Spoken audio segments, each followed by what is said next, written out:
Today we're going to be reaching another pinnacle in the book of Genesis, and that is Jacob's prophecy.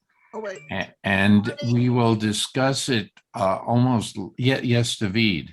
I'm wondering if I could do my Oh, poll. sure, always. I Thank apologize you. that I forgot. No, that's okay. Thanks, Marty. Last time I sang the poem, and I think that sent many of you screaming into the night, and you just might. So this one will be a little bit different. And this time it's going to be very short, and it's from Deuteronomy. And I found an astronomical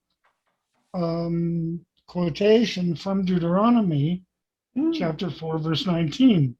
And it says, unless thou seest the sun and the moon and the stars, even the host of heaven, shall be drawn away and worship them and serve them.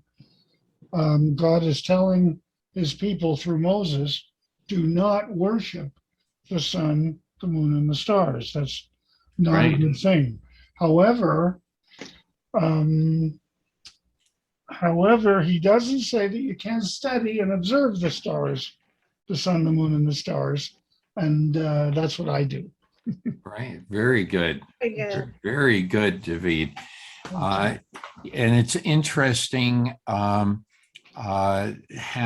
the 12 tribes of Israel and the ephod and that the priests wore, and the divination with the Urim and Thummim, and the concept of divination with I almost said Jeremy. I meant Joseph. Don't ask me why. That just popped into my head. But with Joseph and things of that nature that we've discussed in the past, it is an interesting combination of the two. And that over time, it was advised not to, because it may have been reserved for the priests. I don't know. But you'll see on the 12 tribes, the 12 signs of the zodiac, a 13th sign of the zodiac. Is that opus? What is it? Opus? Well, I forget. It's a 13th sign of the zodiac that's in the heavens. And some attribute that to Dinah, while the other 12 tribes are listed. But it's be that as it may, we usually do not practice astrology in Judaism. Correct. Yes, Don. I thought I'd mention there was a small solar mass ejection scheduled to hit the Earth this weekend, and that would disrupt the internet spottily. That happened. There was one in 1859 called a Carrington event, and if one that size hit us, it would bring down the entire internet these days. So we will see. Hopefully, we may not worship the sun, but we need to be wary. A wise guy. Yes, Rabbi Mary. I just want to mention, so just like we do not worship the stars, it's about the worshiping. It's not about the looking at, studying them and so. And what I want to add, it's exactly the same about pictures and sculptures. It doesn't say you should not make them. What it says, you should not worship them. Yeah. Lavod is, and it says lavod of the kochavim umazalot, which those that worship the zodiac and the stars. So it's about worshiping, and the Orthodox that took it don't have sculptures, don't have pictures, just to make sure, you know. Interesting. Very interesting. Yes, Michael, and then we'll try to get a start on the Torah. Yes, Michael. Michael, you're muted. that the case? Okay. Yeah, I respond very quickly to David when he said you're not to worship the sun and the stars, and but he says it's stated that you are allowed to study them, but but God doesn't God instruct what you should do and what you shouldn't do throughout the Torah? Not every detail, I don't think. Not every detail, but I think a good way to end this might be with a second quotation from Vincent van Gogh. And he simply says that I really don't know anything about anything, but the sight of stars makes me dream.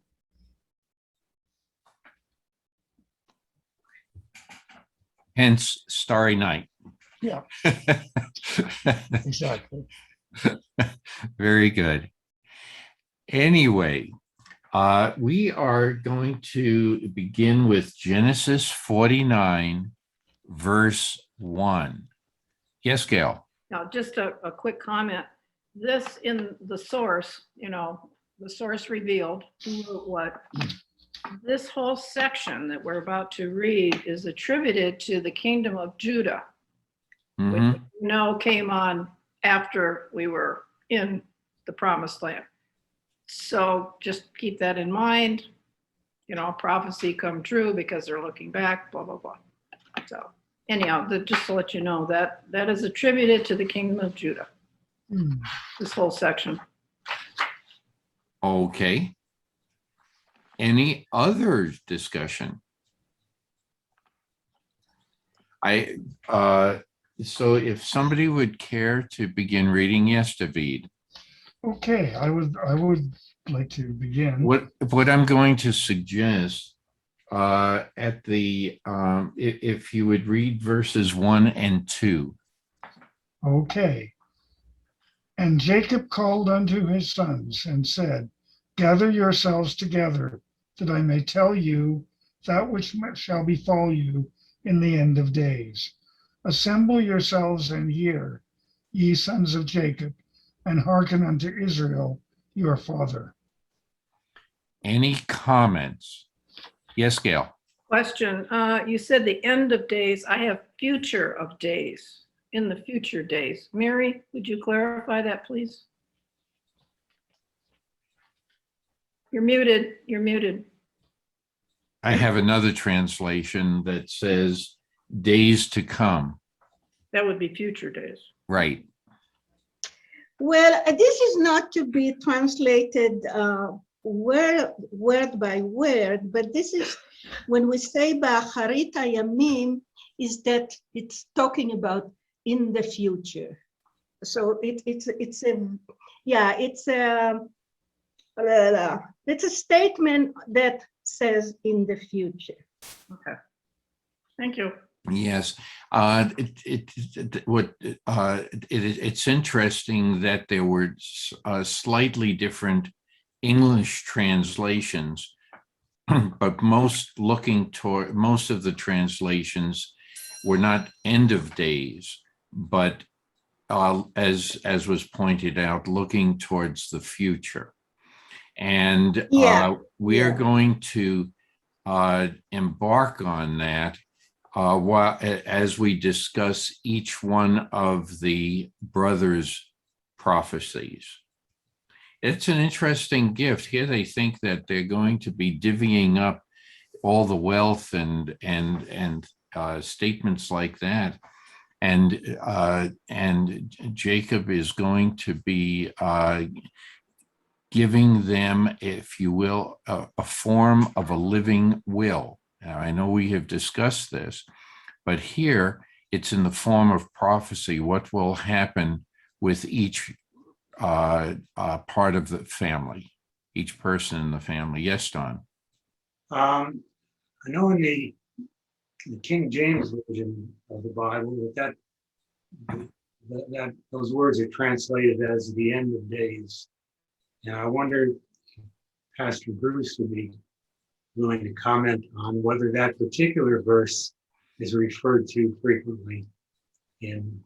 Well, in here, in the stone, which is the Orthodox, several of the rabbis talk in the days that the Messiah comes. So it's an So that's apocalyptic. I mean, that's how they explain it. We can put the word in the future or the end of the days.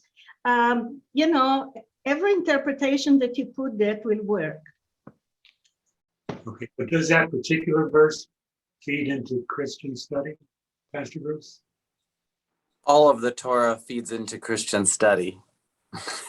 All of it. That's right. I mean, you can't, I don't separate them at all. End of days, days to come, end of time. I think that as I look at even these first two verses, what's striking to me is that it's what he's going to be getting into here is not only prophetic, but it's not just type of blessing, it's a moral criticism. I mean, Yes. you're looking at something very critical here.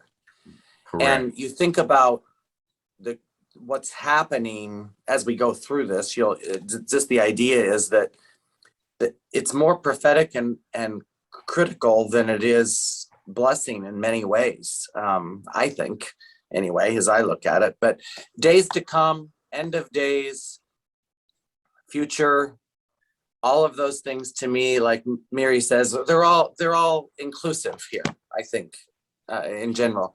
And by the way, just so you'll know, my idea of King James is not the most accurate English translation, just from my perspective. That's right.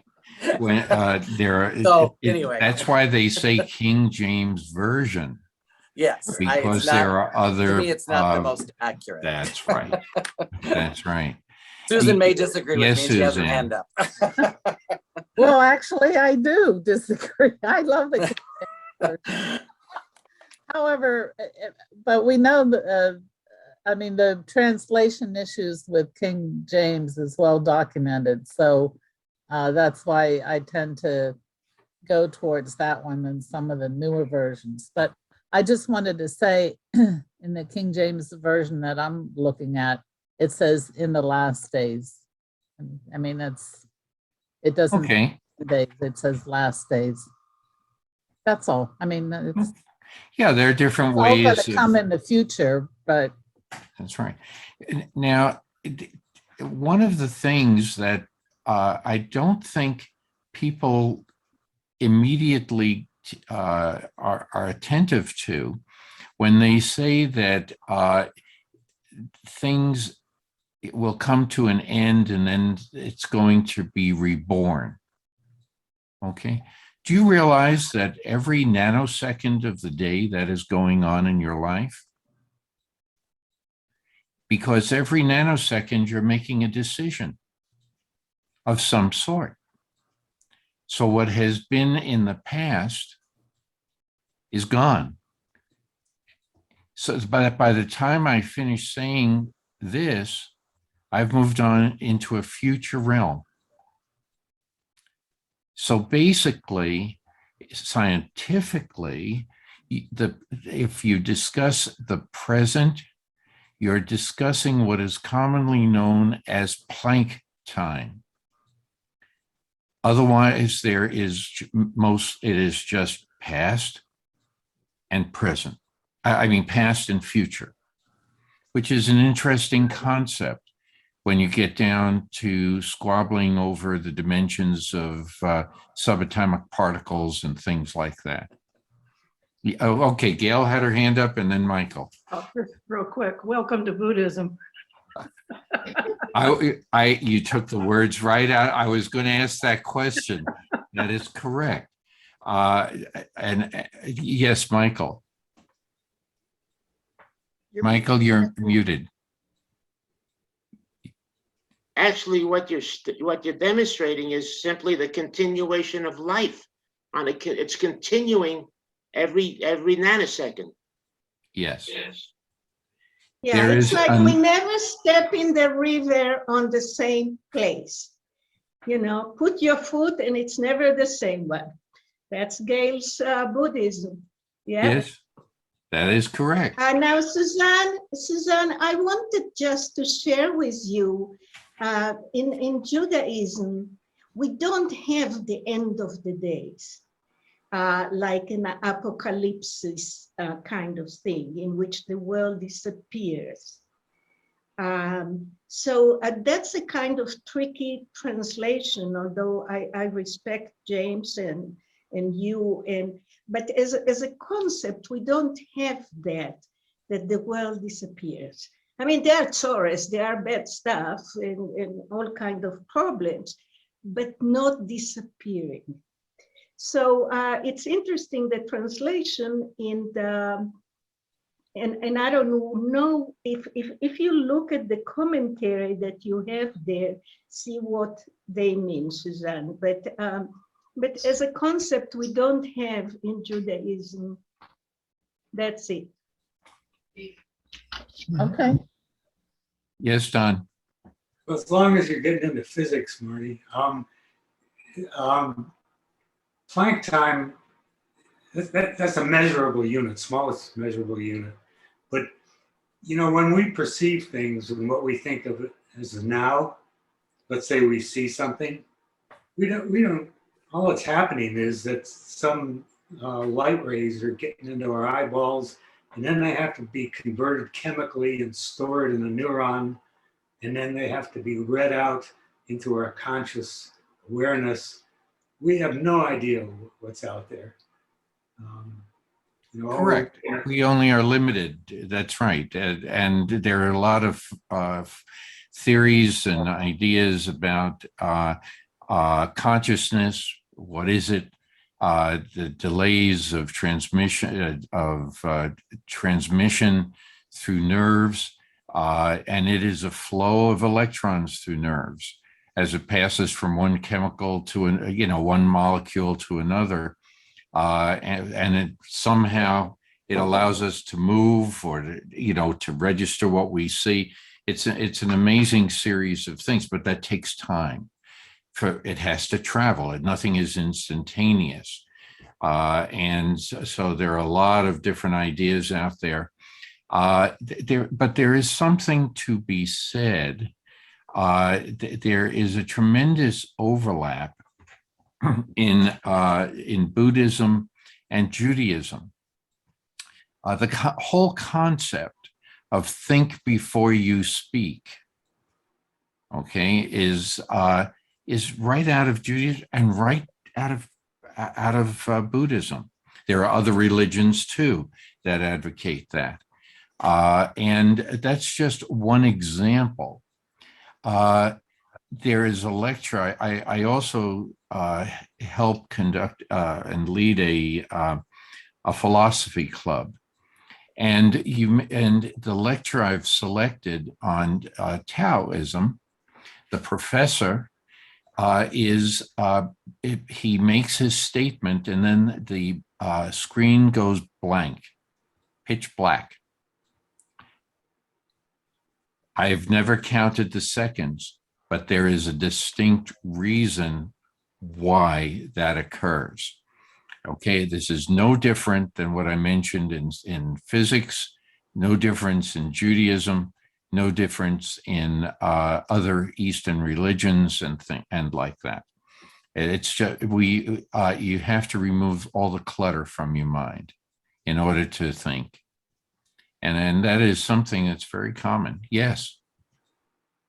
Yes, Pastor Bruce. I was just thinking about as we move through these various pieces of blessing, criticism, prophecy combinations, that I feel like that this section of scripture in Genesis it's kind of poetic too. Oh, it is. It is a poem. It's very poetic, and it's the longest one in Genesis for sure. But the other part that as we move through, I just want us to truly think in terms of theological thought when it comes to, okay, is this just for the person, or is this for the tribes forever? I think we need to think through that as not now, not arguing about it now, but as we read, we need to really think through, is this for one person or is this for a tribe and forever and the whole? So I That's just right. want us to think about that as we're reading. That's all. And I saw Mary is agreeing, I'm agreeing, and Well, and just for to those think about it people- so we can talk It's about the Right. Hebrew. It's intelligently. in the Hebrew. That's Very the good. problem, Pastor Bruce, that in the translation is you, but in Hebrew it says shimu, which is plural. So it's for everyone, and I'll show you this tribe and this tribe, but it's all of you. Yes. Yeah. So Yes. it goes beyond. Anyway, I just wanted us to be aware of that going into our reading. There's one other thing that Don was alluding to in Hebrew, and I think Rabbi Mary is more capable than I am about tense in Hebrew, in the Hebrew language, past, present, and future. Is the word in when something is mentioned, sometimes we don't know exactly whether it's past, present, or future, but I think it's within the context within how it's written that is how it has been interpreted. This is not about, Marty, this is not about the tense. This is about when I say in Hebrew, you or he or them, what do you call them? Prepositions? Pronouns. Pronouns. Pronouns. So the pronouns is here in plural. Do you know this blessing? I'm going to ask you. Shema Israel. Now Shema is an individual. It's one person. Right. But Shimu that we have here, Shimu, not Shema, means all of you. And it's now, it's like tzivui, it's the commandment that we said, sit down. In English, you don't have command, but it's that. Shimu is like Shema Israel, and here you have Shimu Israel. So that's all of us. Very good. Thank you. Yes, Don. I just finished a book yesterday, which I didn't want to end. It was by Tim Callahan. It's a brilliant analysis of prophecy throughout the Bible and how it overlaps with poetry and how it's used politically and how it relates historically. And it demonstrates how what we take as prophecy in the Bible is grist for the mill for anybody that wants to use it, but that in the end, the most overpowering aspect is the poetry by the prophets. And people want to apply prophecy to the end times and all events prior to that, in all historical eras. But in fact, most of it refers to the events historically around the time that they were uttered. I really recommend, I'm going to go back, it's one of the few books I'll read again right away. Oh, do, please. Tim Callahan is the author. Yes, Gail. Yeah, and relevant to what Don was just talking about, again, and I can't emphasize this enough, this particular section was written after the fact. So when you say it's prophetic, it really is just writing history. So sorry, but No, I can understand what you're saying, because there is evidence by different authors. If you take that tack, you can say, oh, this is in the style of so and so.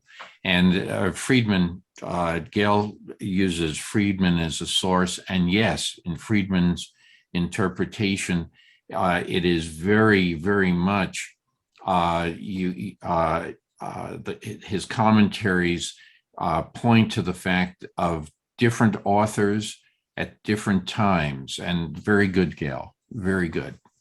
So, some people say, well, this was at a different, maybe it was starting things, because if you look at the format of this is like the groundwork for all future prophecies.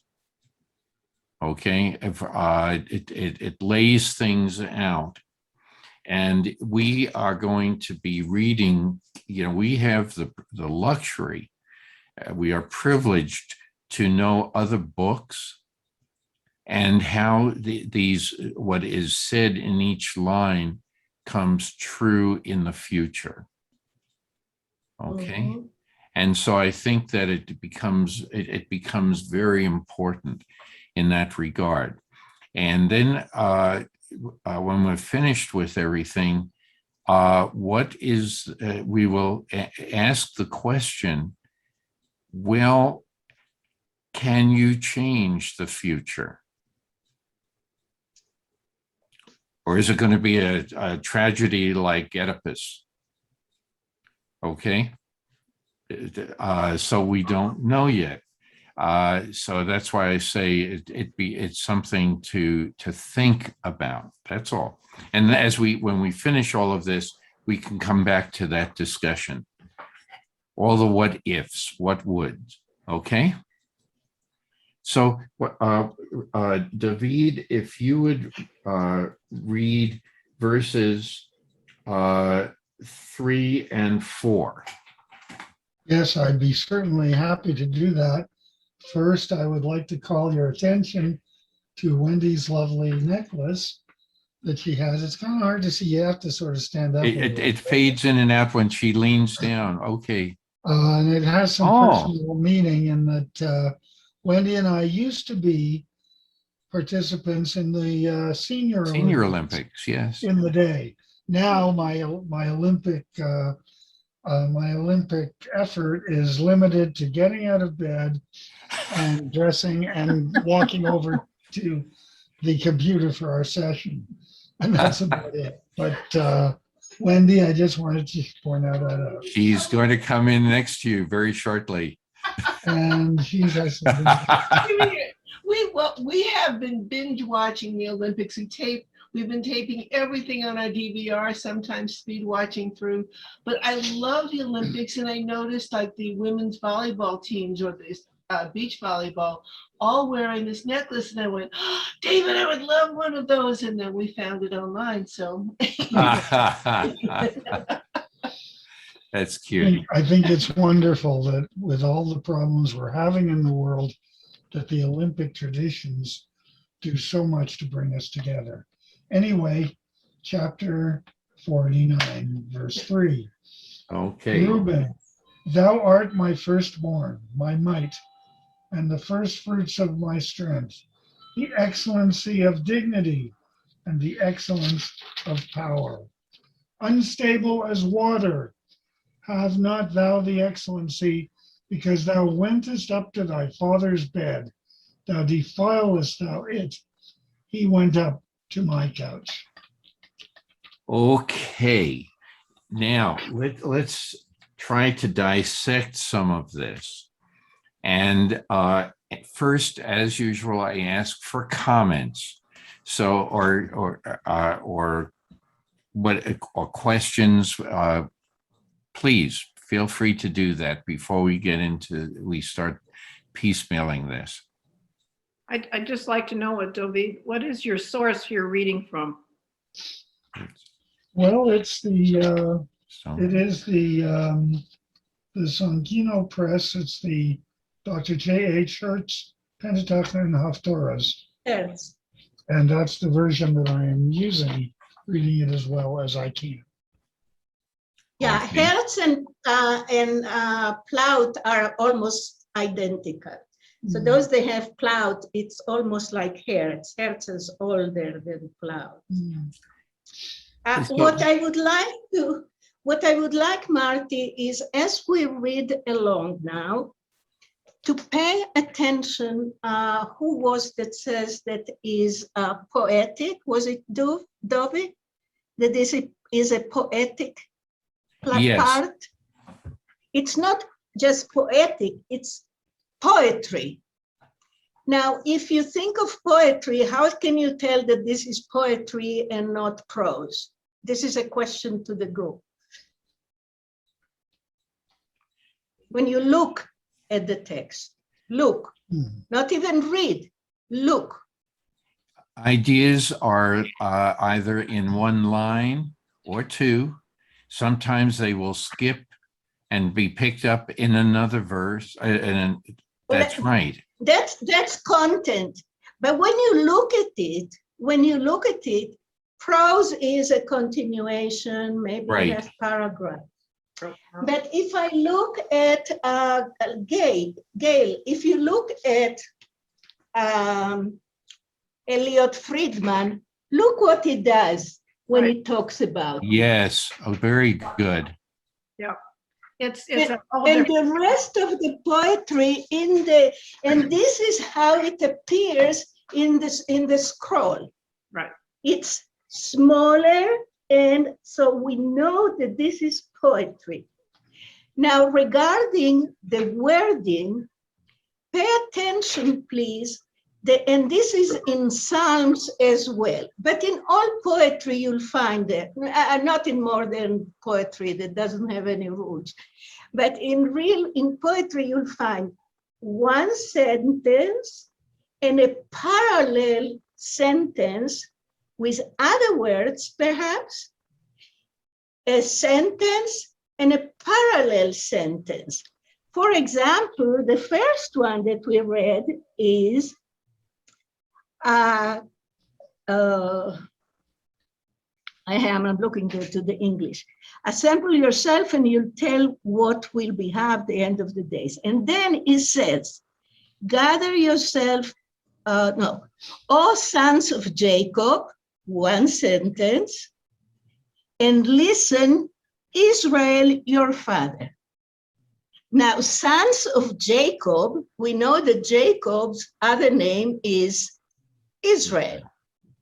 So it says, sons of Jacob, talks about his sons, and listen to Israel, your father, the words father and sons. So we have kind of the same sentence twice, like paraphrasing or just repeating the content. So as we read along, see if that happens in the rest of the text, which I can tell you yes. But, and I have Stone, and Stone doesn't put the words like that, which is interesting to me that Friedman does that. Okay, I spoke and I'll try to be quiet. No, Mary, that was very important, because if anyone takes some time while we're discussing this, each one, and David, you may be able to help me. There's a specific name for this type of poetry where you can read it as a line across, or two separate columns, or even three separate columns. And each one, you can read it across and it makes sense, but each column also makes sense. And so saying the same sense, the same sense. Yes. And they overlap in two or three different ways. And I don't know the specific term for that. I just don't. Well, it is possible. It is possible that when you read down and the letters of the alphabet appear, then it's an acrostic. But yes. I'm not sure what the acrostic. Yeah. Yes, can do that too. Yeah, it's called in poetry. It's called parallelism. Okay, that's thank you. Thank what you it for that. is. The acrostic and parallel. Okay. And Grace had mentioned before we start this, in Judaism, we have not, we do not have past or present. Is this correct?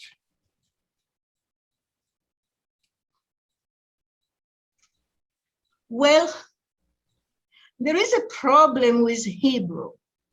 In Hebrew, we don't have the verb to be. Because in the verb to be, I say was, and I'll be, and I am. I am does not exist in Hebrew. That's why it's problematic, because I am means now. I was is the past, we have it. The future, we have it. But I am does not exist. Unless it relates to the Ein Sof, and in a space of nothingness, that I am what I am, or I am what I will be, or I will be what I will be. That's it. That's why. You can interpret it It's multiple not I ways. am who I am. There is no am. That's right. That's right. Very, very good, Rabbi Mary. Thank you so much. And there may be a reason for that. If in Exodus, when God announces himself as I am, as my name, then I could see that it would not be said as it would not be part of the language because it is reserved for that, possibly.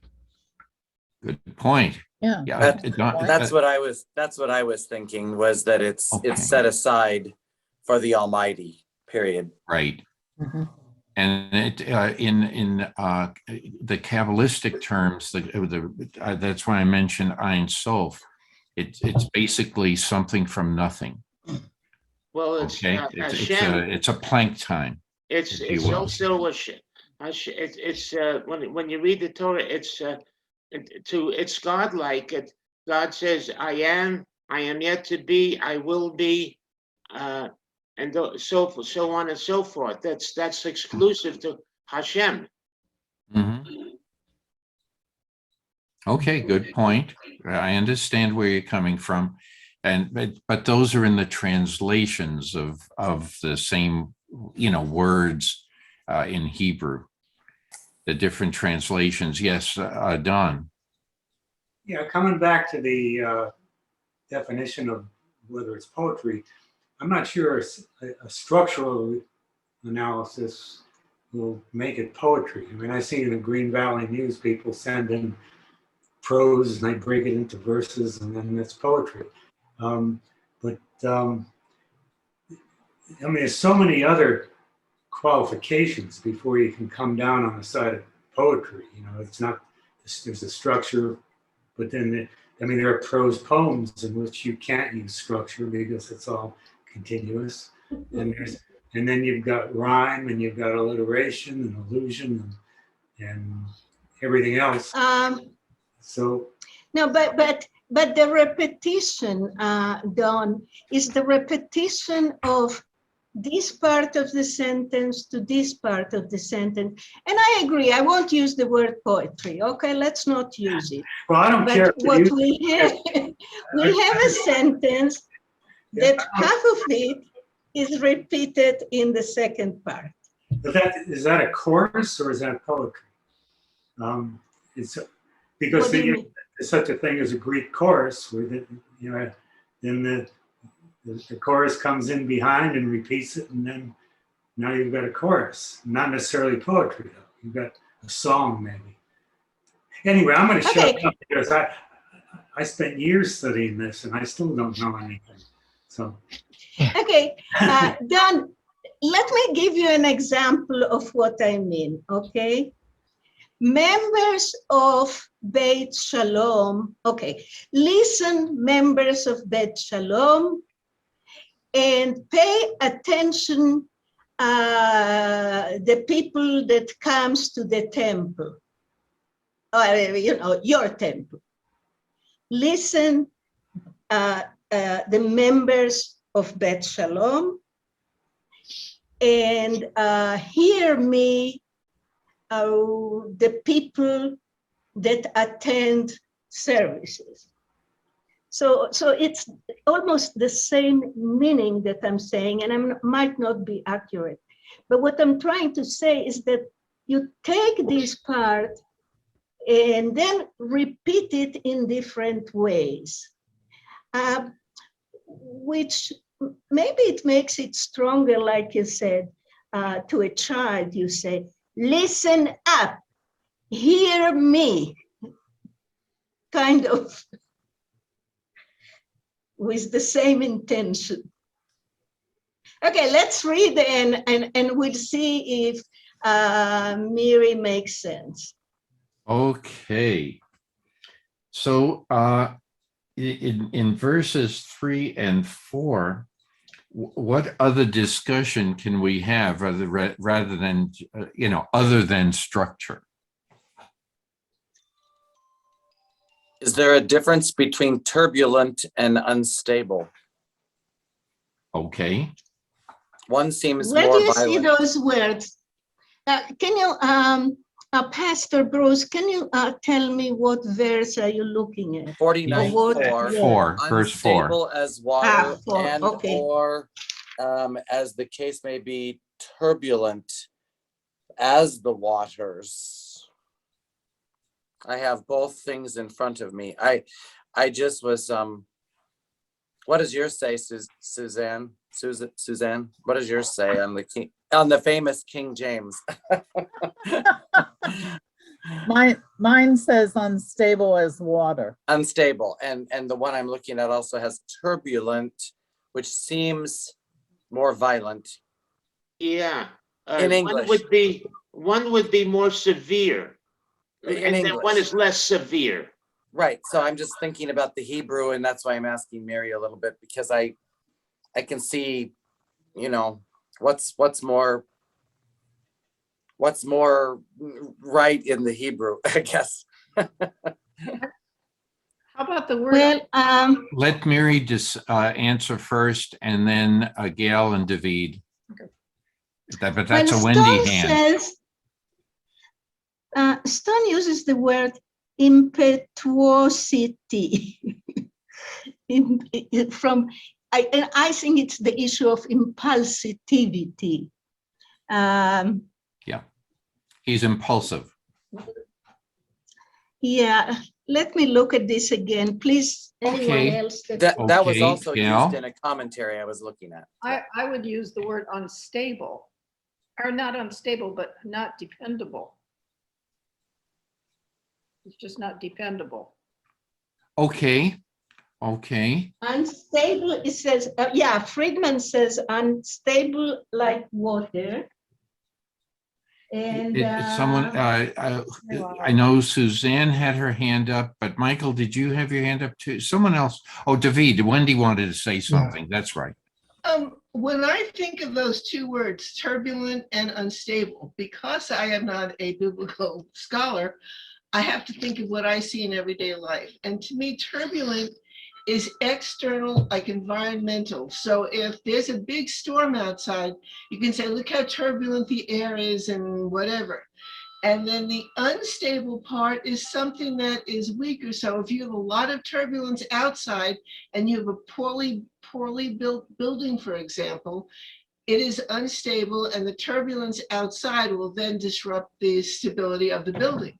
So I just look at them as one is sort of there and one happens from the outside. Okay. Very good. Any Suzanne, you had your hand up too. Yeah, I wanted to comment. To me, I think in Reuben's case, unstable is a better word, because looking at how his tribe progressed, his tribe decreased in numbers. I mean, not hugely, but when they did the census, a couple of times in the book of Numbers, the tribe of Reuben went down. And also we know that no judge, prophet, or prince or king ever came from that tribe. Okay. So I think that to me, turbulent would indicate something more violent, more to fight, take action, something like that. But we don't see that in the tribe of Reuben. Okay. Gail, was your hand up Okay, and I missed it? Was your hand up? Yeah. Okay, Pastor Bruce and then Bruce. Rabbi Mary. And I think if you look ahead into the book of Judges, for instance, there's a reference to this, I believe.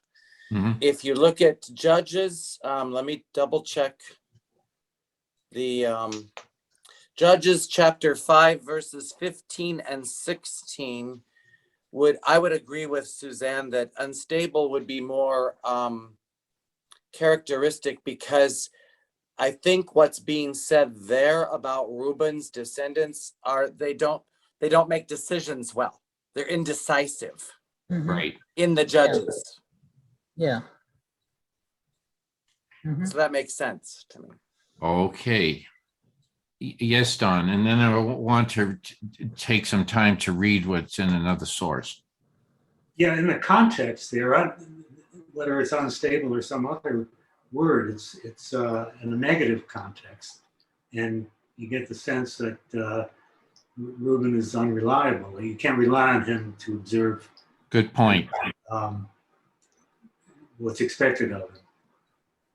Thank you. Very, very important. Yes, Rabbi Mary. Okay, don't let me get, I lost it. I'm looking at the dictionary, okay? The Hebrew dictionary, Hebrew. And what they says for the first word, which is pachas, I don't remember what you guys said, what it says is that it runs without thinking. Is it's like he has the word impetuosity is not bad at all, and he also says kal rosh, which kal rosh is not too thoughtful. It doesn't think about what he's doing, things like that. And that's perhaps why he went to his father's bed. But, and the first one says, Pachaz is someone that moves very fast without thinking. Anyway, this is the dictionary. We can take any interpretation that we want. The issue is that he is not a valedictorian. I'd like to read some commentary by in the Sarna commentary. He goes into a lot of words that obviously we omitted in our discussion, and I wanted to bring those up. And he has a summary of the entire piece as well. First of all, when we think in terms of vigor, okay, and we're talking about Reuben being my firstborn, my might, and first fruit of my vigor, and it suggests that it is related to procreative powers. Yes. Okay. And that the firstborn then is this is what happened in procreation, being my firstborn. You are the first fruit. Okay. This is found in Deuteronomy and Psalms. The rendering first fruit for Hebrew reshit, beginning, is based on the usage of the term in agricultural contexts. And the word may also appropriately be translated choicest product, as in Deuteronomy, Samuel, and Amos. Exceeding, okay, in this context, yeter, suggesting literally means excellence. The meaning is being the firstborn, you should have preeminence over your brothers. In other words, you should. But what has he already done? Anybody, what has he already done? Who are the two that are taking his place? Jude. No. We read this Simon. within the past week or two. Yeah. Yes, Manassas and Yeah. Ephraim. Ephraim. Yes, yes. And was that what you were going to say, Chris? Yes, that is what I was going to say. Okay. So I think that, so in other words, he's saying, hey, I've already made up my mind. Okay. You are no longer in the role of primogenitor. Okay. You're not going to receive what you think you are. What are some of the examples that we can also point to that he has done in the past besides mounting the bed? Okay. Oh, you're talking about Reuben. Yes, yes, we're talking about Reuben. Okay, first Chris and then Suzanne. Chris, you're muted. Yes, I am getting ready to Okay. clear myself. Thank you. I believe that he was involved. I'm not really sure. Was he involved in the battle on that day where they defiled Dinah? Yes, Shechem. Okay. Yeah, Shechem, right. Yes. And so he makes rash decisions Exactly. in a way. Okay. Yeah. So Right. Yeah. and when the word rank is used, he says that sa'at literally is exaltation. It's used as an attribute of both man it's used as an attribute of man, okay, as rank. Honor, interpreted as might or strength, but is frequently used together with such terms as glory, kavod, majesty, gava, and or splendor. It is an attribute of royalty, and depending on who you read in various sources, whether it's in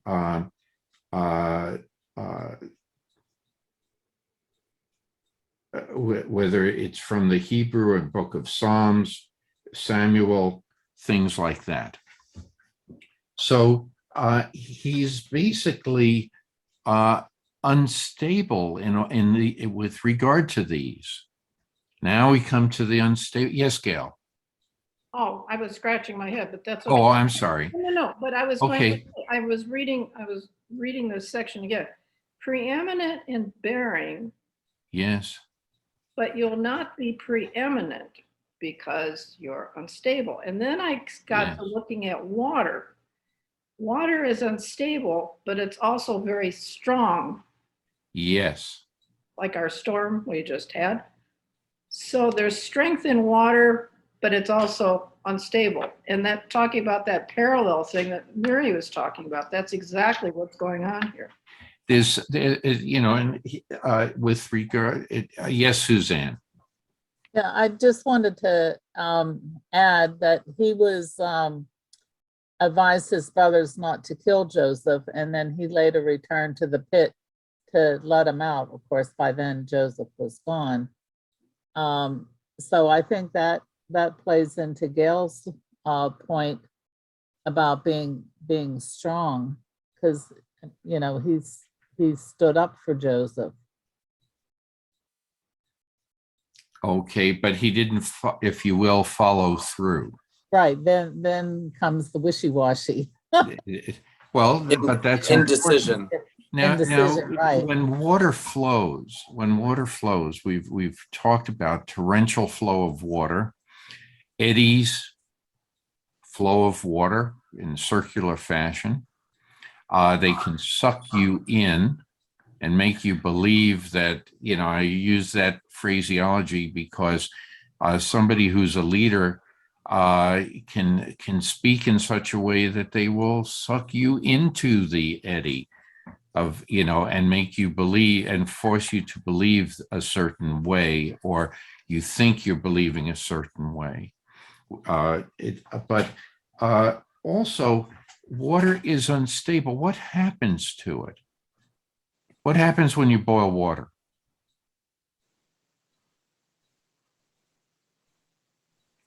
Changes its form.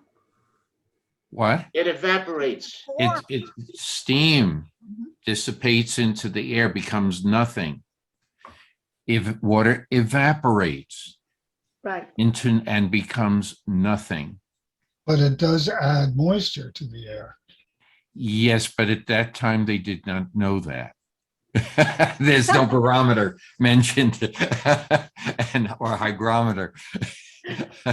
but just looking at, and it can also freeze. Be Yeah, cold. windy. Yes.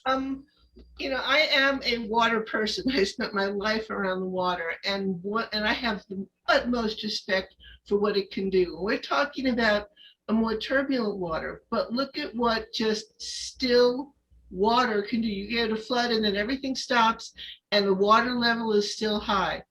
Just the water by itself doing nothing is going to get into every little crack and crevice, and it's going to destroy things without moving. Water can also be spiritual. Yes. Definitely, yeah. Yes. And I wish Mark were here because he would be able to discuss that at length. So there's a lot of versions. Now, what determines water flow? The air. Well, it can push it along. Yeah. Current. Current. So air can. Gail is mentioning a downward flow. Gravity. Yeah. And that helps determine its shape depending on the topography, but it flows downhill in a very haphazard way until it finds a stream or something in the land that has already been created, and it continues to flow. And it also flows everywhere. Everywhere. Think of it like an amoeba. Mm-hmm. Everyone's been describing it. Basically, it's an amoeba. So it doesn't necessarily have a purpose that's everlasting unless you're willing to step out of it and look at it from another in its different dimensions. And it can burn you. It can freeze you. Well, there's also something that says to be careful of fire and water. Be very aware of those two things, Okay. fire and water. Yes, but water can have many shapes, many forms. It is unstable. Very unstable. It Yes. also has many uses. Yes. There's another form of water, and that is it brings a very peaceful feeling when you look at a lake or a pond. You can meditate Well, that's the on a spiritual. quiet spot of Yes. water. Yep. It can, but that same water, if there's a current. Or you can go to Niagara Falls and be terrified. Exactly. So those are excellent points, but I wanted to bring this out about water. There's so much more to this. Unstable as water can also mean you're changing along with the circumstances. They're leading you. You are not leading them. Yes, Pastor Bruce. Well, I just think we all need to stare at Suzanne and her background for just a moment and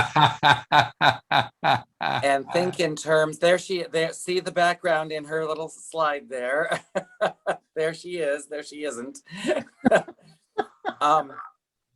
tides, and they are controlled by the forces of the gravity of moon and sun and so forth and so on. And so when you look at the stuff coming in and out, and I love the ocean. I'm kind of like Wendy. I grew up in Washington State and was very much an hour from the ocean, an hour from the mountains, but I gravitated towards the ocean more so than I did the mountains. I like both, but the tide going in and out. I think that when we look at Reuben, that's kind of like indecision.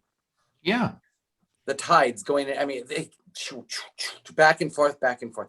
I think that that's, as I don't know if we're coming to a conclusion here about Reuben, but I think that when you when you look at these ideas of unstable, if there's an earthquake, then there's a tsunami, and Suzanne, you'd have to really get out of there if there was a tsunami on your screen. Yeah. Good point. So anyway, just a thought, but things cause other things to happen. And I think what we're looking at here is there's a lot of cause and effect things happening in this particular, just these two verses. Yes. There's a lot of cause and effect, and unstable things or indecisive things or turbulent things, no matter which word you want to use, cause instability, cause things to be not right. That's right. And they bounce off each other, and things can be catastrophic based on all these different things that are not good in the future too, as well, since we've already looked into his future and the future of his descendants. So there you go. And by the way, what happens to the tribe of Reuben is like the evaporation of water. Anyway, David had his hand up, Ruth Ann, and then Grace. Firstly, I wanted to welcome Pastor Bruce back again. I missed you last week. Good to see you now. But you said something very important about water and the tides. And I just wanted to add that there is a way to hear the sound of water as a roar. And that is you go to Nova Scotia, to the Bay of Fundy, to the Minas Basin, and as the water is flowing into the basin, it is so loud, it is a roar. I said and roar. it's really, the roar is from the moon, which is dictating the tides twice a day. Right. I just wanted to add that. Good point. Good point. I agree with that one. Ruth Ann. Susan will understand this because we're both from Pittsburgh. But if you go down to the point where the Monongahela and the Allegheny join to each other to become the Ohio, you see how different water can be. The Allegheny is clean. The or is it the other way around? But the Monongahela is not. One has a rock base, the other one has a mud base, and when they join, you can see for a mile or more downriver where the two have not really connected. And it kind of tells you something about indecision and stuff. It's like the water itself cannot decide what it wants to be. And good point. Much adds to this. I mean, it was like for years, the Mon never froze, the Allegheny froze. And, it's just, they're so different, but yet they combine together to make something eventually. But, there's other forces. And I think maybe that's what he's saying here, that before he can make any decisions, there's other forces that need to be necessary. on his own, he can't make any decisions. Well, Good look point. at river rafting, Marty. River rafting. Right. Okay, first Grace, then Gail, then Suzanne. All right, thank you, everyone. Back to Ruben real quickly. I've been listening to everyone's comments and, the pastor and Rabbi Mary, and it's very interesting. He's the firstborn. He's supposed to be this, that, or one thing. And my one word to describe him, I think it's fairly accurate, is that he's very unpredictable. And water can be very unpredictable. I grew up on the East Coast. For many years, I was there. Then we migrated to Tennessee, where my father's family is, and then out west. I went to 39 different schools by the time I was 18 years old. So I've traveled. And I just was kind of curious about the unpredictability of the water, because it's very forceful. And he even mentions that in the prose here, that, exceedingly, he's very strong, or he's very honorable to a certain extent. But I think he was just kind of unpredictable, and you just never knew which way Reuben was going to take his clan or his members of his household. So I'm just thinking that myself. I don't know about others, but thank you for letting me participate. Well, thank you. Thank you. That's very good too. Okay, now I think, was it Gail that I mentioned for next? Oh, I just have to get in my rafting trips again. Any excuse. When I was listening to what Ruth Ann said about two rivers converging, and going down the Grand Canyon on the Colorado. The little Colorado feeds into it. The Colorado is a big, turbulent, for the most part, river. And when you get to the little Colorado, there's this clear turquoise stream that feeds into it. Unbelievable. And it takes them a while for one to merge into the other.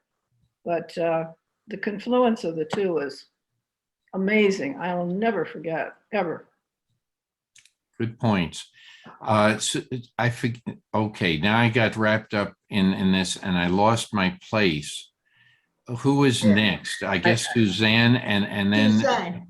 okay, and then Rabbi Mary. Yeah, all I wanted to say was water has so many different attributes, as we've been discussing, but in the biblical verse here, it only zeroed in on the instability aspect of water as it applies to Reuben. Right. Yeah. Very good point. Oh, and when I was a kid, my dad had built a small motorboat, and we used to go water skiing on the Allegheny. Okay. Reuben will get a kick out of that. Yes. Okay. Rabbi Mary, then Don. Well, I think that between Suzanne and Grace, you just exactly talked about the translation to the Hebrew. You never know where it's going to be. Does it do this or does it do that? Is it strong or is it soft? All those things. Kal Rosh, easy in the head, which is not too smart. That's what he is, Reuben. And Marty, please, if I raise my hand and other people do, put me the last one, okay? The people go first. Okay, I apologize. Okay, Don, I think you had your hand up to, I've lost my place now, but go ahead, Don. And while I think, I don't, and if somebody else had something to say, raise your hand again, please. Okay. All right, Michael. I don't know who had their hands up when anymore. So Don, why don't you go then, Michael, and that'll do fine. It's just a sidebar. They didn't fully understand this in biblical times, but as a pilot who has flown gliders, ultralights, hang gliders, light airplanes, I can tell you that air is a lot more forceful and unstable than water. And you can get thrown around and not see what it is attacking you. And it, of course, you can't see it, so it's unpredictable. Sure. Good point. Good point. Yes, Michael. I would just say this is simplistic, but remember Moses was plucked from the water. Yes. So Yes. it goes, there are so many things that are connected to water, both the positive and negative, that the discussion would be endless. It's like the flow of water, it flows everywhere. The discussion of water can go everywhere. As you're saying that, a song comes into my mind. Splish splash, I was taking a bath. Yes, Rabbi Mary. That's what Michael just said, you know, that you can talk about this endless. And what the rabbi said is that the Torah is like water. It's like living water. Torat Chaim. Lechaim, Torat Chaim. The water is like Torah. And it came, turn it around, and you'll find different things. Good point. Good point. Here. So, I have it. now this was just one word, unstable, that we've been talking about. Yes, Gail. I have a quick question for Mary. Mary, what does the word mikvah, I mean, we know what it is, but what's the translation, or is it? It's a body of water. A body. Mikveh, it comes of the gathering. So it's what word did I say? I just was smart and I said it, and now I don't remember. A body of water. A body of water. And I'm going to the dictionary again. Okay. Well, Rabbi Mary is doing that. There's more to this in the when we use the word unstable. And the word unstable has pahaz. Pahaz. I think it's an abstract noun, and it's used in different ways. It can be used in different ways. One way is reckless, false prophets and their recklessness, their reckless lies. It can also, in other language, imply haughtiness, boastfulness, recklessness, and to be wanton, lascivious, and so it has a whole slew of meaning. The wicked are like the troubled sea. This is in Isaiah. The wicked are like the troubled sea, which cannot rest, whose waters toss up mire and mud. Okay, we've already discussed this, but now we're getting. This has been mentioned in other languages and everything in their descriptions of unstable water. So, shall we? And then the word excel no longer. Oh, yes, Michael, please. I want to add something to what you said about your thought of a song. There's another song that goes, Bridge Over Troubled Waters. Yes. Very good point. Simon Garfunkel would appreciate that. Is it Garfunkel and Simon? It's Simon and Garfunkel. Yes. Yes, Rabbi But Mary. it's interesting, Michael, that even if the water is turbulent, if you build a bridge, you can overcome the turbulence. Right. You can cross it. Now, for Gail, yes, mikveh is a place in which the water mikveh, that the water is collected, a body of water. Thank you. So excel no longer.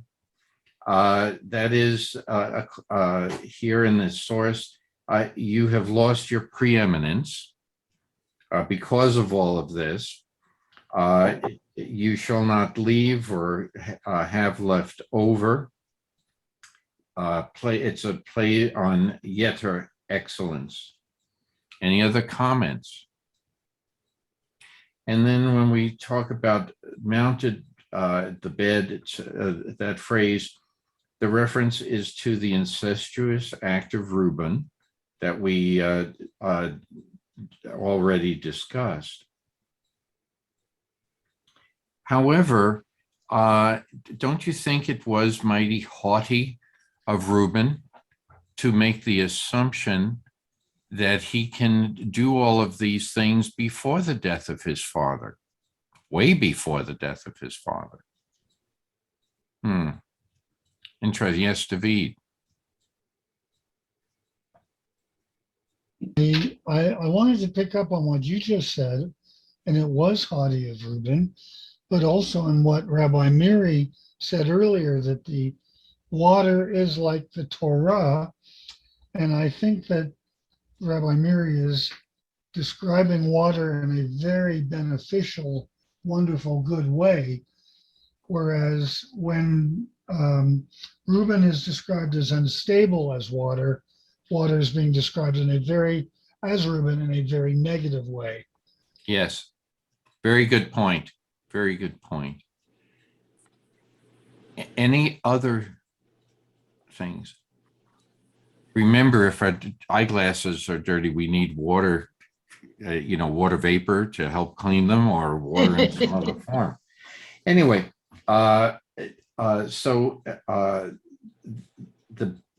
we mentioned that, and you brought disgrace. Obviously, these acts brought disgrace upon Reuben. Yes, Michael.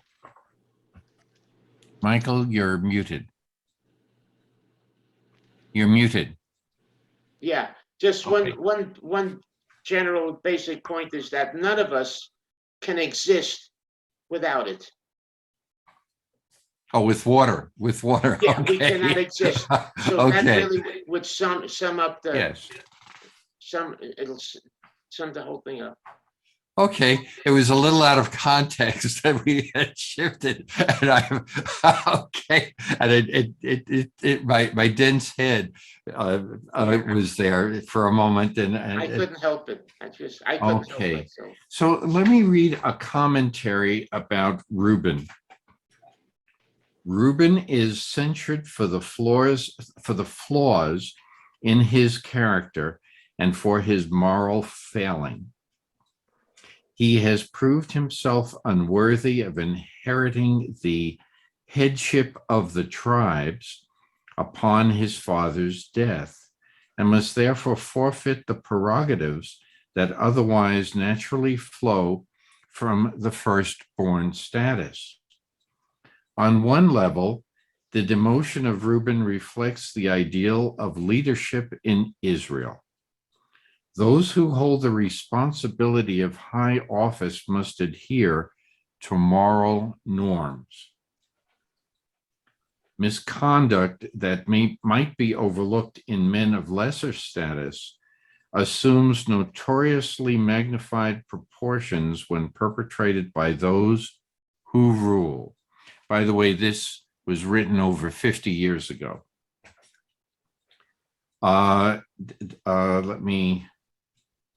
The frequent confrontations between kings and prophets in Israel clearly illustrate the application of this principle. From an historical viewpoint, Reuben's loss of leadership must reflect very early traditions, because at that time in history, I'm editing that now, because in that time in history, it was still okay for the father to change the order or the rank of the siblings who are going to inherit. Okay. So he's saying what I already did by naming Manasseh and Ephraim, you have been supplanted. Okay. Let me just,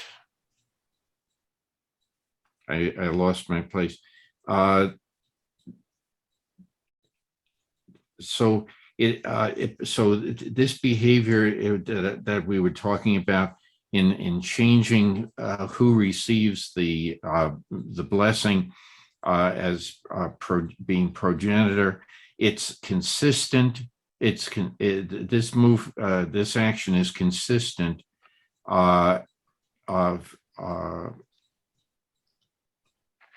wait a minute, I lost my place tremendously here. I apologize. Okay. The legal situation behind Reuben's loss of his firstborn status also points to an early period when it was still possible for a father to annul the birthright of the firstborn son.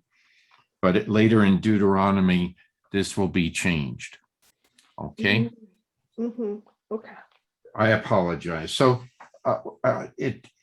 it's quite a bit that went on, and now we have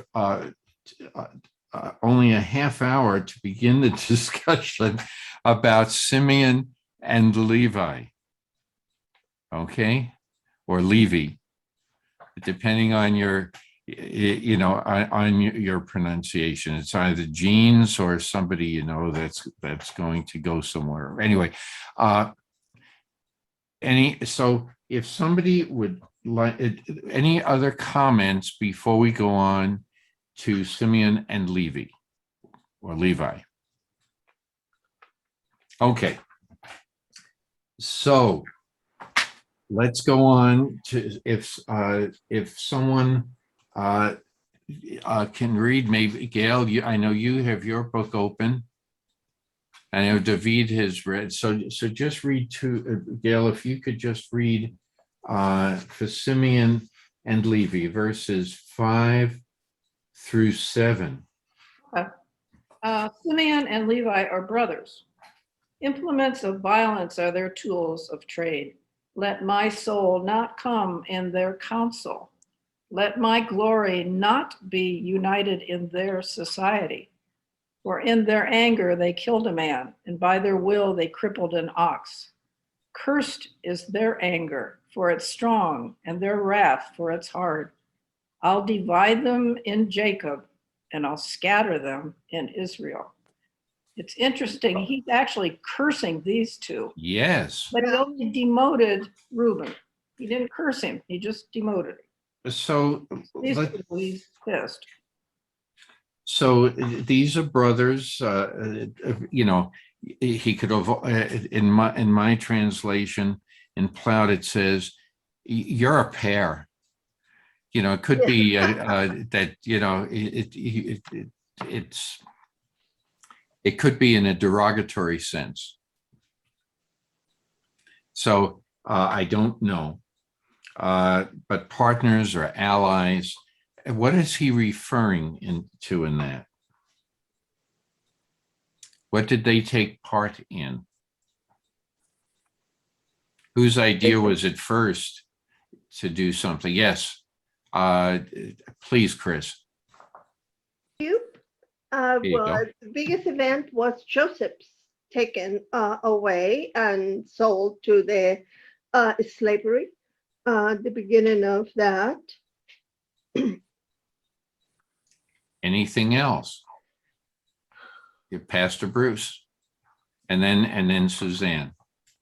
Well, I think if you go back to our story in Genesis 34 is where we really have to look at what he's referring to, I believe, in this admonition, shall we say, in the avenging of the rape of their sister Dinah. Right. Yes. Mm-hmm. Yes. Yeah. So they took very severe action. Yeah, I believe that they killed all the males in Shechem as well. Did they not? Yeah. Yes, yes. But this is something that if you think about how they went about this, Right. before the slaughter, what do they do? Yes, please, Chris. Okay, they were cunning and there was treachery in there, was really precise what they wanted to do. They was planned. It was not accidental. It was not a response to an attack. Just simply they wanted to destroy those people for lying and for the rape of Dina. But I think it was the way they went about it with deceitfulness. They agreed to mingle with them. They agreed to accept them. And once they got them in a position where they were hurting, they slaughtered them. So it was murder, as Michael would say, more than anything else. What did they have to do first? What was yes, Pastor Bruce. Oh, wait a minute. Suzanne had her. Suzanne was first before yes, me. Suzanne, you had your hand up, and then back to Pastor Bruce. Yeah, I just wanted to say they flat out lied to now I forget their names, to the men at Sechem. The Shechemites, that's right. Yeah, they just flat out lied. And I mean, what happened to Dinah was wrong, and I'm not saying that it wasn't, but you know, two wrongs don't make a right. And to flat out lie and make them vulnerable so they could murder them, it just, I mean, that's just unacceptable. Yeah. Yes, Pastor Bruce. I think what maybe you were getting at, Marty, is that the condemnation, I believe, here is that these brothers allowed their justified anger to lead them to unjustifiable behavior. Yes. Yeah. Mm-hmm. That's the Very way I much look at so. this. Yeah. You know, so if you want to get practical here, for any of us, do we control our anger? Does our anger control us? Excellent. Period. And Oh, yes, Dave. Rabbi Mary. And I'm quoting the rabbis, and you see, like things are not in order in the Torah because the rabbi said it doesn't matter. I can take from here and put there. That's okay. So what they quote is the king who by justice establishes the land. Now we are talking to choose someone that's going to be a leader.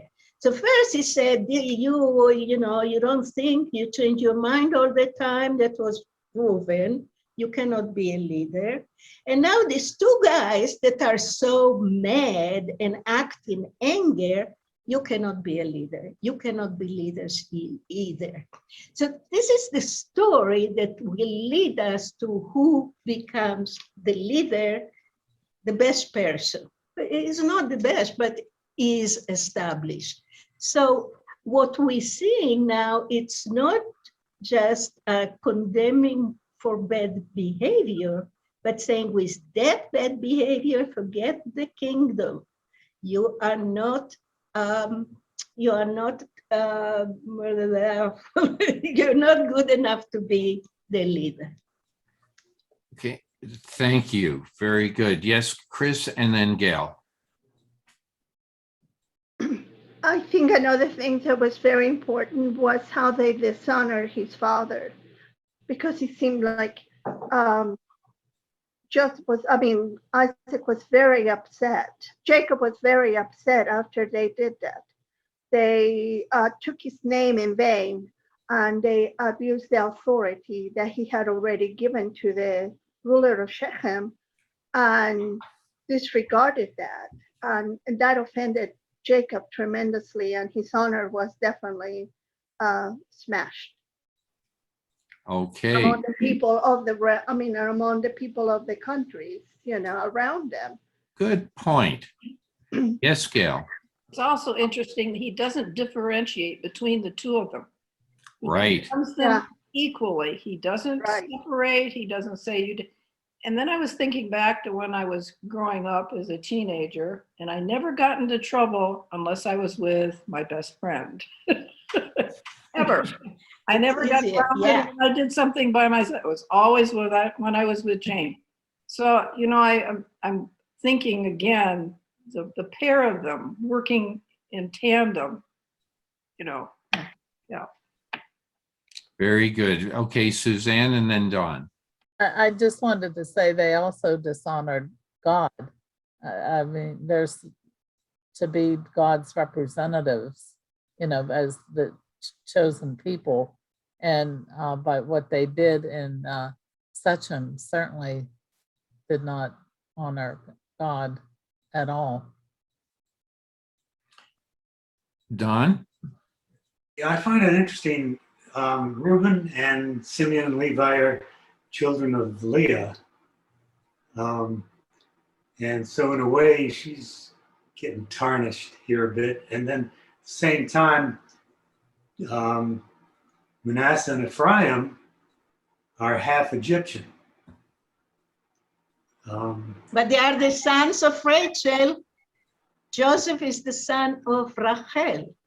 That's right. And the favorite of Yaakov. But as I keep saying, we always know for sure who the mother is, but we can't swear who the father was. But if she's the beloved and she was barren and miracle, he was born. No, I hear you. But I just find it interesting that the Hebrew line is being swept away here. Leah in particular. I don't have anything more to say. I'm just observing that. That's an interesting observation. Please indulge my reading, unless there's other discussion. But please indulge my reading. These two brothers are strongly censored for acts of violence and cruelty. Obviously, Jacob was thinking about all of this. He doesn't say anything after this act of violence, but he is silent about it, and only later says, "Look what you've done to me, and how I will be perceived." Think about reactions of parents and children. Since all the others are individually addressed, the linkage of these two most likely refers to their combined attack on the city of Shechem, which is described in chapter 34.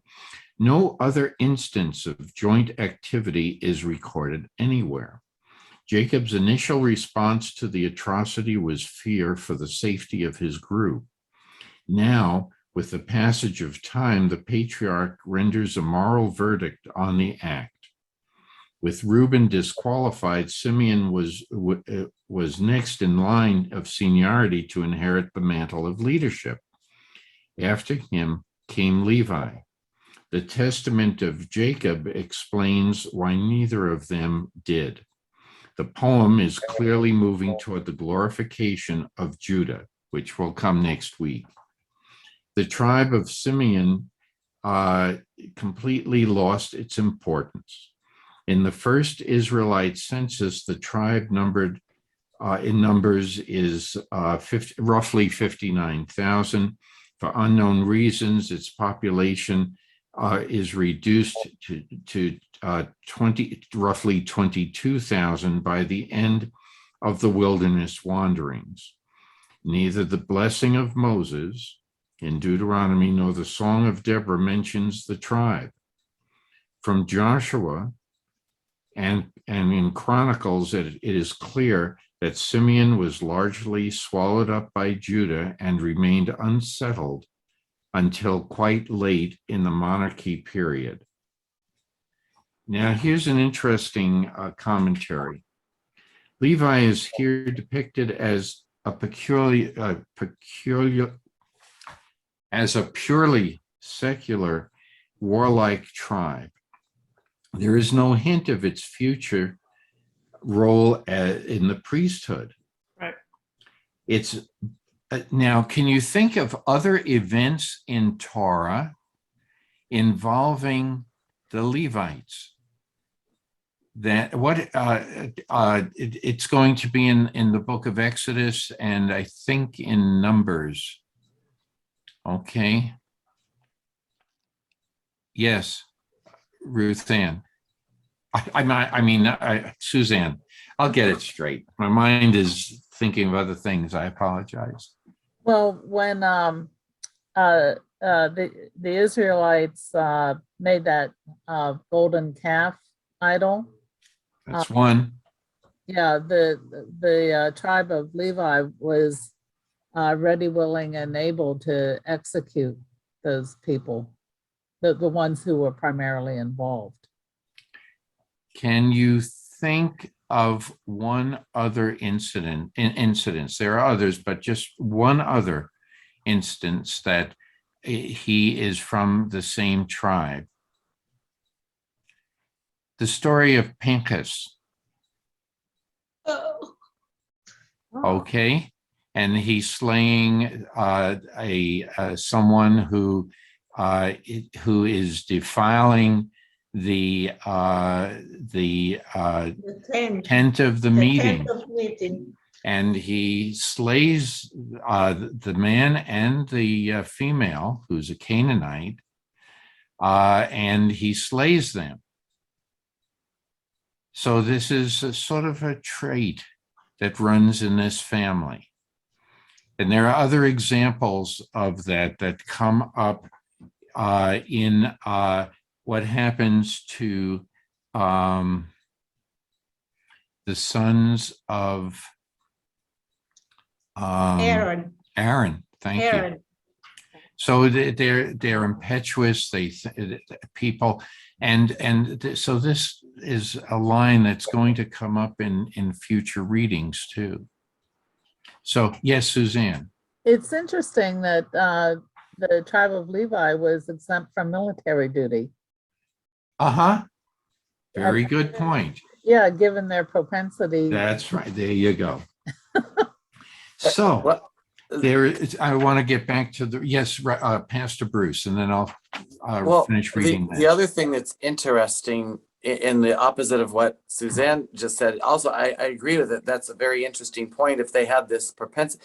But then if they're called into the priestly service as Kohanim, what are they doing all day long? Oh. They're slaying things all day long. Yes, good point. All day long. So glad in this priesthood I don't have to do that. No, but that Praise is the Lord. an excellent point. It's an excellent I'm point. like, woo, I wouldn't have been a good priest back then, that's for sure.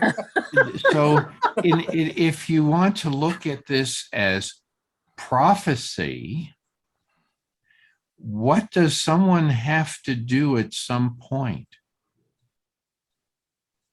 in order to try to change the prophecy? Repent. Of course. That's Okay. The biggest change that we all have to go through is repentance, of course. Exactly. Yes. And so so it doesn't mean that we're doomed. Okay. But we're given opportunities that we can possibly change this line, of behavior that is going to skip generations and every so often, and maybe it can get us in trouble. So I just bring that up. And Marty, yes. Gail first, and then I. Oh, sure. I have a question, and for Mary, please. Oh, okay. In verse 7, I understand when he says, I'll scatter them in Israel, but I don't understand the phrase, I'll divide them in Jacob. Please explain that to me. Well, Israel and Jacob are the same. I understand that, but what is this divide? There, he's dividing the two boys from each other, or? Right, Oh, okay. yeah. You have all the tribes sitting there, and Right. they take the Levites and they divide them. You go there, you go there, He's and split- you go there. He's splitting Yeah. up. Okay, all right, Yeah. all right. And Bruce, maybe what they did, if anyone was slaughtering an animal, they know how to clean. That's what they do in the temple. So Yes. they clean up what's done there. It is. But one thing I want to point out, and I don't know what translation, guys, do you have? Well, let that go. Let that go. Okay. I'll talk about it later. Okay. Yes, Don. In defense of Levites, at the foot of Mount Sinai, when Aaron and the Levites were ordered to slay, I think like almost 4,000 of the idolaters, that was under orders by Moses. So they didn't take it on themselves to do that. I have to go back and read that. I don't remember that. I'm pretty sure. Okay, I just don't remember. I'd have to look that up, and I'll see what I can come up with. In a way, when I was thinking about this, it was reminding me of Dante's Inferno. What happens when to some people in Dante's Inferno? Okay, and so it just was on my mind, and it is a just another little side commentary, you can say. Anyway, getting back to this. Levi is here depicted as purely secular, got it right this time, a warlike tribe. There is no hint of its future status of priesthood. Its martial qualities are still evident in the Exodus period, but at the time, its association with the cult is well defined. By conquest and settlement times, the Levites play only a sacral role. They do not participate in the wars, despite their earlier reputation. Jacob's contrast between Levi here as a tribe in disfavor and the consistent concept of the other Torah sources, such as in Numbers, etc. The Levites were God's elect who enjoyed privileged status. Similarly, the explanation implied here that the lack of tribal territory is in punishment for reprehensible conduct conflicts with the reasons given in other texts, which attribute it to the spiritual destiny and special status granted to the tribe. And he cites Deuteronomy, in which the Levites belong to the economically depressed classes, and thus echoes an earlier independent conquest tradition. So the weapons that are discussed, there are a lot of other nuances with that. Their weapons, what is it? A Mecheroteim?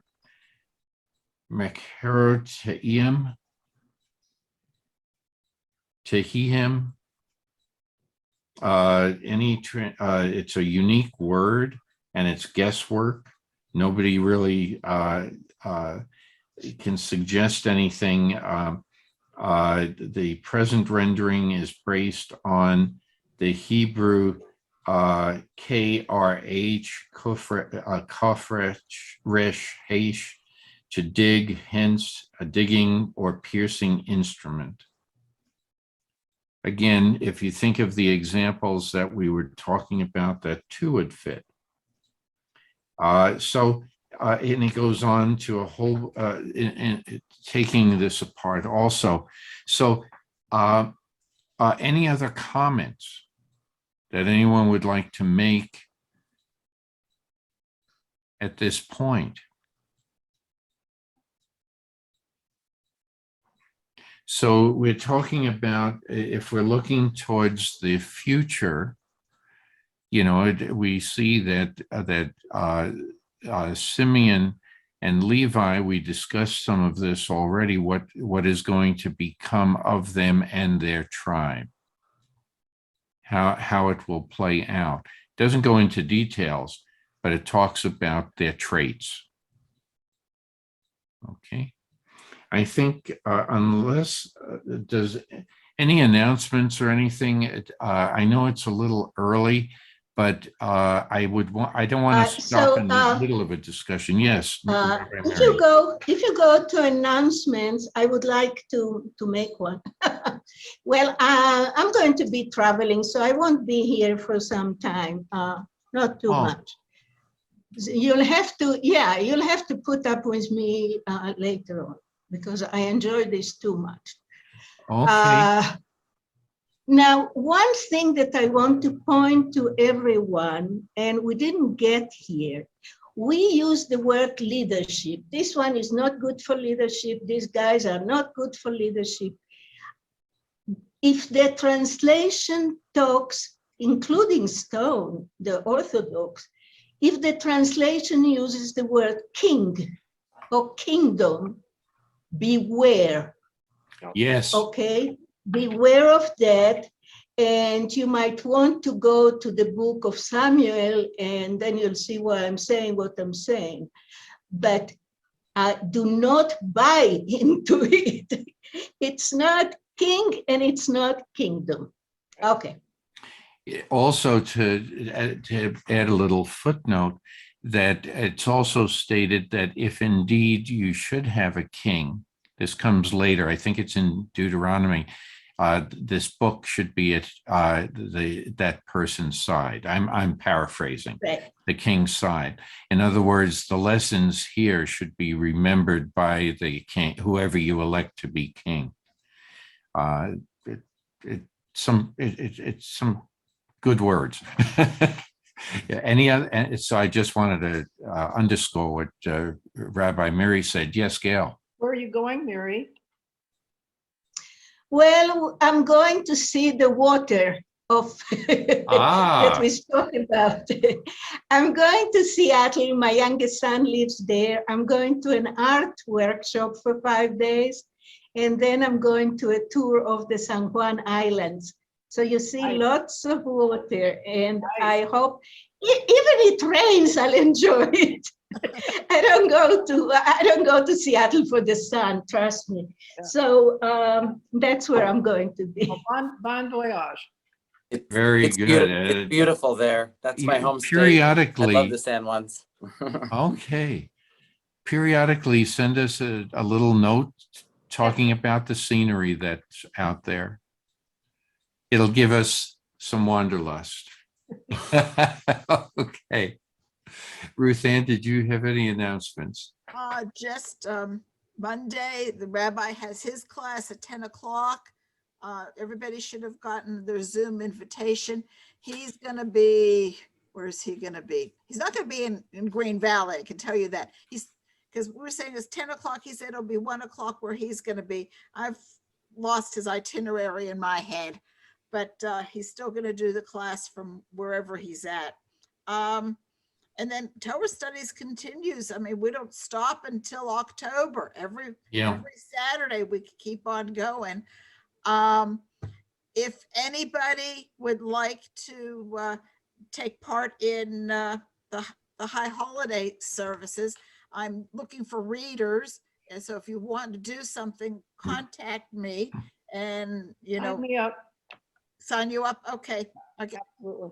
Okay, we'll contact you, Gail, see what you want to do, but we're making plans, we're making contingency plans.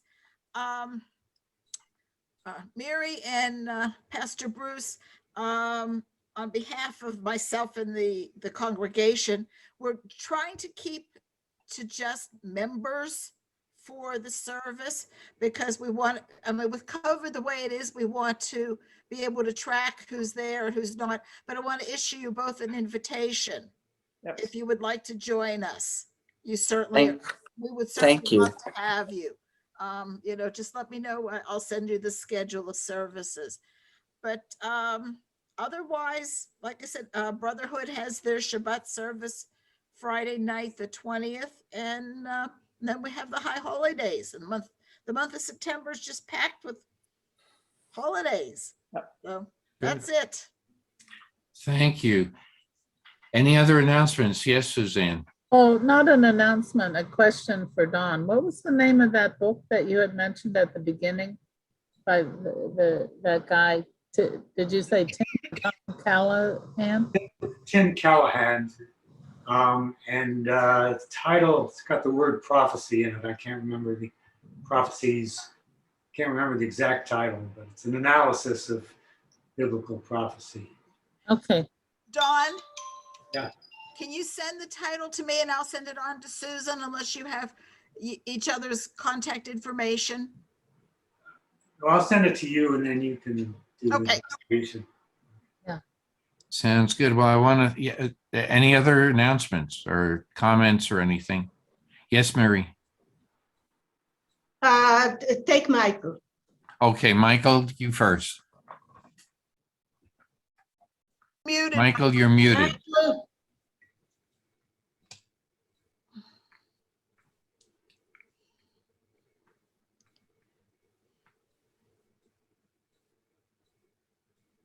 can you hear me now? Yeah. Yeah, I will be back performing at Brother John's on August 29th, 2 to 5. That's it. Thank you. Thank you. Very good. Rabbi Mary. well, this is nothing to do with the Torah and probably does do with the Torah very, very much. My rabbi in Tucson got the COVID. A teacher of mine for art got the COVID and his wife as well. So I beg of you, walk around with masks.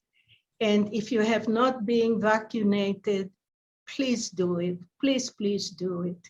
It's not about just yourself. It's about us as well. So thank you very much. Thank you, Rabbi. That is a very, very important statement and sort of dovetails into our discussion today. It's not just you, it's not just us. Oh, yeah. It's everyone. We do not exist in a vacuum. Yeah. And just watch your e-blasts because, you know, if the CDC, I mean, I'm not listening to the governor, I'm listening to the CDC, I'm listening to. That's the way to go. Okay. Yes, And yes. if the science says that we have to go virtual again, you know. So be it. So be it. We will go virtual. We are not going to do anything that's going to possibly harm somebody. I mean, I've already spoken to other groups along those lines. I mean, yes. health is utmost important. Yes. And that's our importance here. So whatever will be, but. Agree. Pastor Bruce. It's interesting. I think this still kind of goes with this last little section we were on, but one of the quotes that I had in these books that I'm looking at here, and I don't know who said it. That's I was looking for who said the quote, but it's whether people get angry isn't what reveals their character. It's what they get angry about and how they express it. Right. And so I think that has to do with a lot of the things that are happening in our world right now, actually. And good point. It's kind of unfortunate. I wish I could find who said that in my writings. I'm looking. I'm not sure. That is very important. By the way, that's going to come up again and again as we go through some of these discussions. Yes. Yeah. Very good point. Okay, well, I really had a good time. You guys taught me a bunch, and you guys have a great week.